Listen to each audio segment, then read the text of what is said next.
चिंतन करते हुए, वंदन करते हुए मित्रों को, जिज्ञासुओं को, धर्म प्रेमियों को, ज्योतिष विज्ञान प्रेमियों को हर हर महादेव बम बम भोले, नमः शिवाय, जय गो माता की।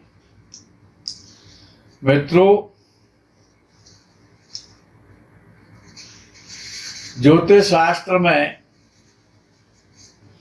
अनेक प्रकार से फल बताने की, फल कहने की परंपरा है।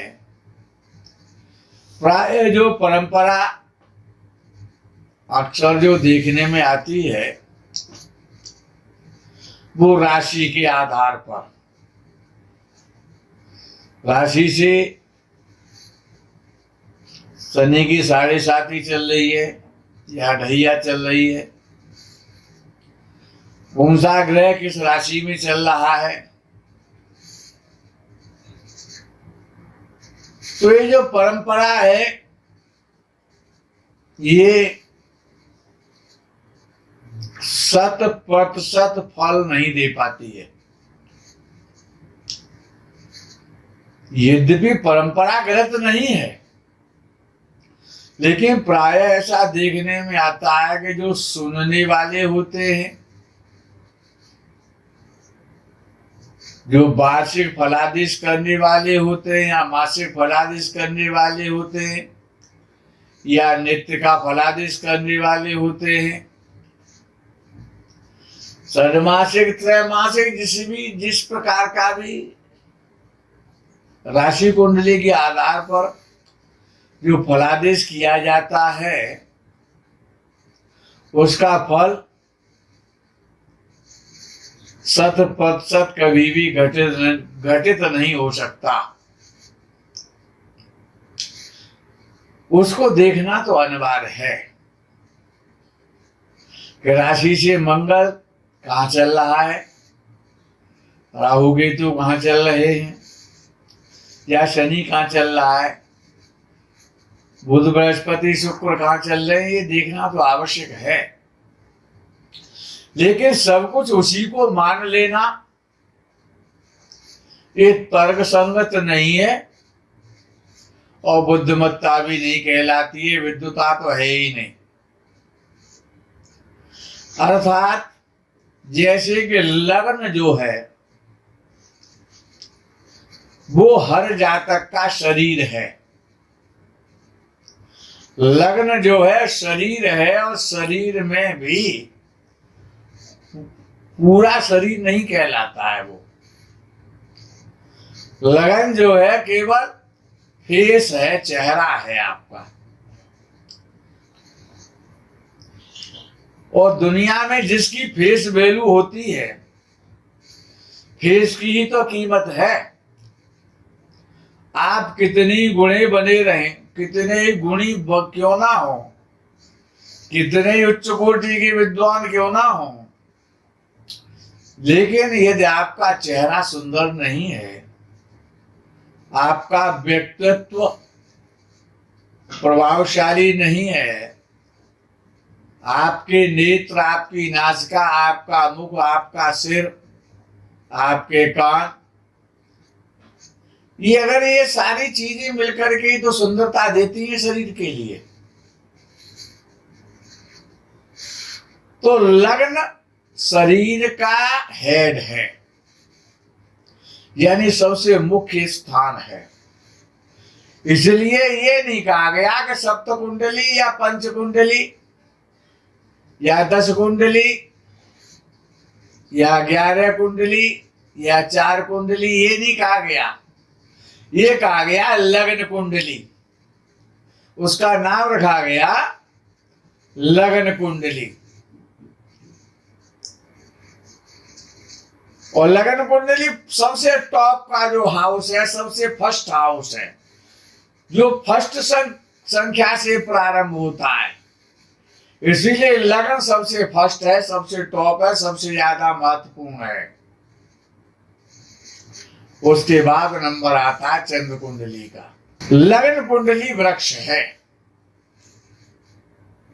शरीर है या वृक्ष है, कुछ भी आप कह सकते। लेकिन चंद्र कुंडली उसका पुष्प है। चंद्र कुंडली लगन कुंडली का पुष्प है।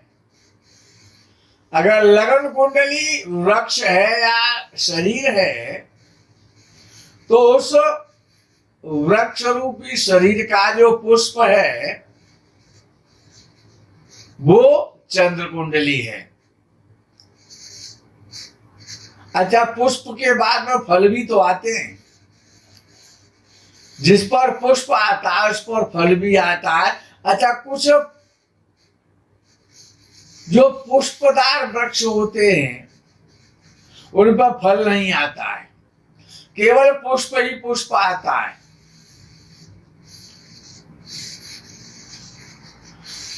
तो लगन कुंडली शरीर है या वृक्ष है, तो चंद्र कुंडली उसका पुष्प है। और नवांश कुंडली, नवांश कुंडली उसका फल है। और सूर्य कुंडली उसका बीज है। बीज होगा जब ही तो वृक्ष बनेगा, और जब वृक्ष होगा तो पुष्प भी आएंगे, उस पर पत्ते भी आएंगे, और जब पुष्प आएंगे पत्ते आएंगे तो फल भी आएगा। अच्छा, फल भी, अच्छा स्वाद कैसा होगा उस फल का, उसका टेस्ट कैसा होगा, विषय यहां है। तो द्वादश भाव का जो स्वामी है, जो द्वादशेश होता है, द्वादश भाव उसका टेस्ट है, उसका स्वाद है।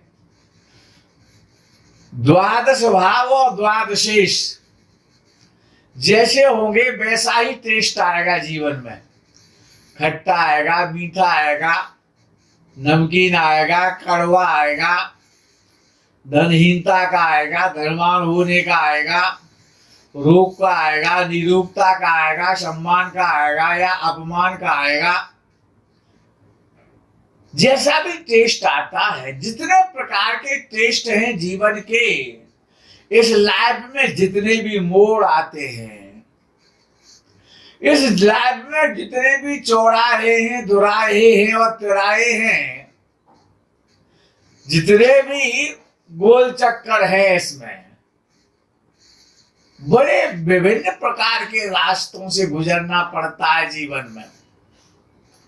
किन किन रास्तों से गुजरना है, कौन सा वहां पर टेस्ट मिलने वाला है, ये द्वादश भाव और द्वादशेश बताता है। अच्छा, इसी प्रकार से ये जो महादशा है, योगिनी विंशोत्तरी महादशा है, योगिनी महादशा है, अष्टोत्तरी महादशा है,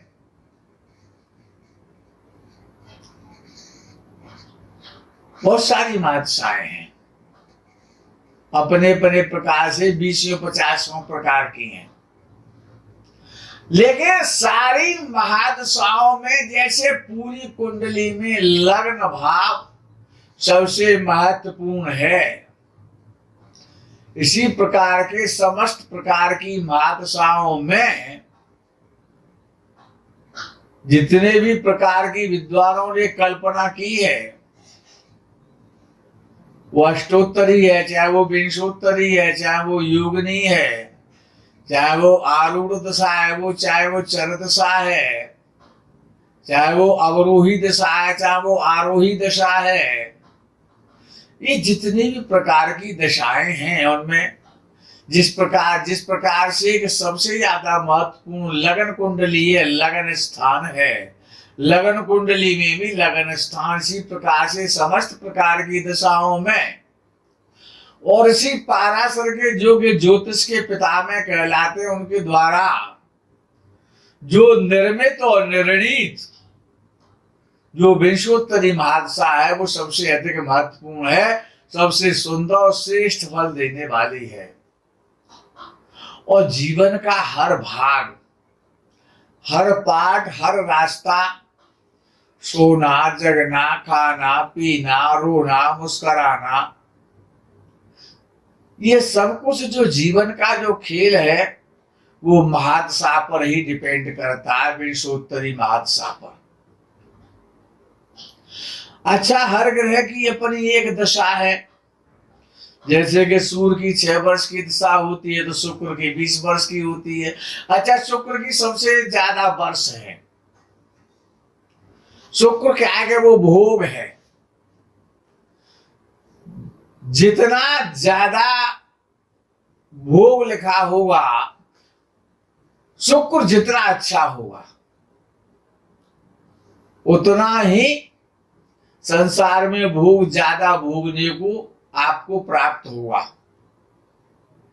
तो ये जो महादशा काल है, जो महादशाएं आती है, अच्छा, हर एक ग्रह की महादशा में 9 ग्रहों की अंतर्दशा आ जाती है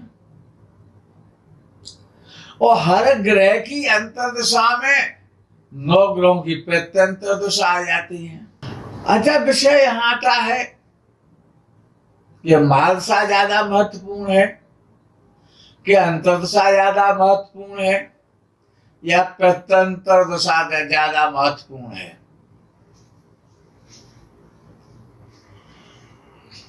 जो अंतर्दशा में ग्रह चल रहा होता है उसका प्रभाव महादशा नाथ पर जाता है। जैसे कि बृहस्पति की महादशा चल रही है, अगर उसमें राहु की अंतर्दशा आ जाती है तो राहु का जो दुष्प्रभाव है, जो कुप्रभाव है, क्यों राहु तो पापक ग्रह, राक्षस ग्रह है, तो उसका दुष्प्रभाव बृहस्पति को मिलता है। यानी जो महादशा नाथ है, जैसे बृहस्पति की महादशा में राहु की अगर अंतर्दशा आ जाती है तो बृहस्पति कमजोर हो जाता है उतने समय के लिए जितने समय तक राहु की अंतर्दशा चल रही है। अब ऐसा नहीं है कि पूरी अंतर्दशा, सपोज करो कि अंतर्दशा 2.5 वर्ष की है या 3 वर्ष की है या 2 वर्ष की है, तो 2 वर्ष तक बृहस्पति कमजोर रहेगा, ऐसा नहीं होता है। उस अंतर्दशा में भी तो प्रत्यंतर दशाएं आती हैं और आएंगी। अब जो ग्रह महादशा नाथ का और अंतर्दशा नाथ का मित्र होता है, वो जितने समय वो प्रत्यंतर में चलता है उतना समय बहुत अच्छा सुंदर व्यतीत होता है। अब जिस प्रकार से कि मंगल की महादशा चल रही है, राहु की अंतर्दशा आ जाए तो मंगल कमजोर हो जाएगा और समय खराब हो जाएगा। अब सूर्य की महादशा चल रही है, शनि की अंतर्दशा आ जाए तो सूर्य कमजोर हो जाएगा, समस्या पैदा हो जाएंगी। अर्थात शत्रु ग्रह की जो अंतर्दशा होती है या प्रत्यंतरदशा जब आती है तो वो अत्यधिक कष्ट देने वाली हो जाती है। अच्छा, सूर्य बलवान हो कुंडली में और सूर्य की महादशा प्रारंभ हो जाए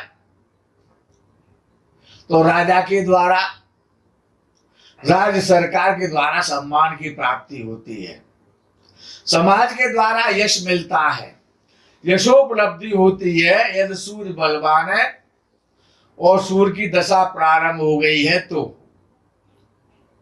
सूर्य धन दिलवाता है। जितने प्रकार का कोष है, बैंकों का लॉर्ड है, आरबीआई कोष का लॉर्ड है, टकसाल का लॉर्ड है, जितना भी धन कोष होता है वो सूर्य है, कोष खजाना। पहले भी हमने इसको बताया है। सूर्य मध्यम बली हो यानी उच्च राशि का ना हो और चांस में ना हो, मध्यम बली हो, ना न तो ज्यादा अच्छा हो न ज्यादा खराब हो। तो सूर्य की जो महादशा है वो मध्यम प्रकार से सम्मान के साथ, मध्यम प्रकार के धन के साथ व्यतीत होगी। और सूर्य क्षीण है या अल्प बली है तो सूर्य की दशा में तो कष्ट मिलेगा। जो जैसा ग्रह होता है जन्म कुंडली में, उसकी महादशा में अंतरदशा और अंतरदशा में प्रत्यंतर दशा। हालांकि प्रत्यंतर दशा से आगे भी गणना है, प्राण दशा की है और जीव दशा की है। प्राण दशा और जीव दशा और होती है जो महीनों में और सप्ताह में और घंटों में भी कभी कभी देखी जाती है। लेकिन ऐसा देखने में आता है कि प्रत्यंतर दशा तक ही काम चल जाता है। इतनी दूर कौन जाता है? कोई विशेष प्रश्न का जब आंसर देना होता है तो फिर सूक्ष्म दशा पर भी जाया जाता है, प्राण दशा पर भी ध्यान देना पड़ता है। अच्छा, विद्वानों ने ये क्यों कहा कि सूर्य कमजोर हो और बलहीन हो, लेकिन तीसरे भाव में हो, छठवें भाव में हो या फिर 10वें या 11वें भाव में हो, तो बलहीन नीच का सूर्य भी बलहीन तो जब ही कहलाएगा। अब सूर्य बलहीन हो तब भी अच्छा फल देता है। कहां कब देगा? जब राशि से गोचर में 3, 6, 10 और 11वें भाव में जाएगा, और राशि से भी 3, 6, 10, 11 में चल रहा हो, और इन्हीं भाव में जन्म कुंडली में कहीं पर सूर्य बैठा हुआ भी हो, और उसी समय उसका अंतर भी आ जाए, महादशा भी आ जाए, प्रत्यंतर दशा भी आ जाए, तो इससे अच्छा और कोई समय हो नहीं सकता है मित्रों। ये सबसे अच्छा काल कहलाएगा कि महादशा में भी सूर्य है, गोचर में भी सूर्य राशि से 3, 6, 10 या 11वें भाव में चल रहा है, और प्रत्यंतर दशा में भी है, और अंतर दशा में भी है, सूक्ष्म दशा में भी है, और जीव दशा में भी है, और दिन भी रविवार का हो, और समय भी मध्याह्न काल का हो, तो उस दिन से बढ़िया कोई दिनांक, कोई मुहूर्त हो नहीं सकता है। वो सूर्य का सबसे अच्छा श्रेष्ठ समय है। उसमें भी यदि भाग्यवशात सूर्य की होरा और आ जाए तो इससे बढ़िया समय क्या होगा? अच्छा, जन्म कुंडली में चंद्रमा बली हो और शुभ हो, मजबूत हो, शुक्ल पक्ष का हो, कर्क राशि का हो या फिर वृषभ राशि का हो, तो जब उसकी महादशा, अंतरदशा, प्रत्यंतरदशा, जीव दशा, सूक्ष्म दशा, प्राण दशा जब भी जातक पर आएगी, जितने समय को आएगी, मन प्रसन्न रहेगा, आत्मा सुखी होगी, ऐसा लगेगा सब कुछ है हमारे पास। नंगा भी मन से धनी हो जाता है। मन चंगा तो कठौती में गंगा। इतना उसे खुशी हो जाती है जब कुंडली में चंद्र अच्छा होता है। अरे, चंद्र ही तो नरक और स्वर्ग को ले जाने वाला ग्रह है। कि आप नरक में जाएंगे, कि आप स्वर्ग में जाएंगे, तो चंद्र ही बताएगा। आप समाज में सम्मान प्राप्त करेंगे, आप यशस्वी होंगे या दीर्घायु होंगे, या रोगी रहेंगे, कमजोर रहेंगे, निरोग रहेंगे, खुटे पिटे से रहेंगे, ये तो चंद्र ही तो बताएगा। अरे, गीता जी में भी तो कहा गया है, मन एव कारणम बंध मोक्षयो, और मन ही तो चंद्र है। तो इसीलिए मन चंगा तो कठौती में गंगा। और चंद्र अच्छा है, उसकी अंतरदशा आ जाए, महादशा आ जाए, प्रत्यंतरदशा आ जाए, जीव दशा आ जाए, सूक्ष्म दशा आ जाए, प्राण दशा आ जाए,